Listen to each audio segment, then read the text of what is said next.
सोचो, ट्रेड का बैटलफील्ड सिर्फ बॉर्डर्स पर नहीं बल्कि टैरिफ्स पर भी होता है। और अब एक नया फ्रंट खुल गया है, Mexico versus Asian exporters including India. Breaking news ये है कि मेक्सिको ने 2026 से इंडिया, चाइना और दूसरे एशियन कंट्रीज पर up to 50% import duty approve कर दी है। ये डिसीजन लगभग 1400 प्रोडक्ट लाइंस को अफेक्ट करेगा। अब ज्योग्राफी और इकोनॉमी का लिंक समझो।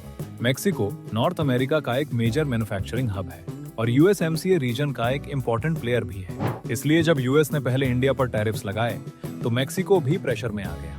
मेक्सिको का कहना है कि लोकल जॉब्स और डोमेस्टिक मैन्युफैक्चरिंग को प्रोटेक्ट करना जरूरी है। इसी वजह से auto parts, passenger vehicles, steel, textiles, footwear, plastics और अप्लायंसेस जैसे प्रोडक्ट्स पर 35 से 50% तक इंपोर्ट ड्यूटी लगाई जा रही है। सबसे ज्यादा हिट कौन होगा? Indian automobile sector. यूपीएससी के लिए एक इंपॉर्टेंट फैक्ट याद रखो, मेक्सिको इंडिया का third largest car export market है, साउथ अफ्रीका और सऊदी अरेबिया के बाद। अब पैसेंजर कार्स पर इंपोर्ट ड्यूटी 20% से बढ़कर सीधे 50% हो जाएगी। इसका मतलब क्या है? इंडियन कंपनीज जैसे मारुति सुजुकी, hyundai, वोक्सवैगन और निसान को अपनी एक्सपोर्ट स्ट्रेटजी दोबारा रीथिंक करनी पड़ेगी। इंडियन कार्स मेक्सिको के टोटल ऑटोमोबाइल मार्केट का सिर्फ 6.7% हिस्सा है, फिर भी टैरिफ हैमर गिर चुका है। एक्सपर्ट्स मान रहे हैं कि ये मूव सिर्फ प्रोटेक्शनिज्म नहीं है, बल्कि यूएसएमसीए रिव्यू से पहले यूनाइटेड स्टेट्स को अपीज करने की एक स्ट्रेटेजिक कोशिश भी हो सकती है। यूपीएससी प्रीलिम्स एंगल से कुछ कीवर्ड्स नोट कर लो: टैरिफ वॉर,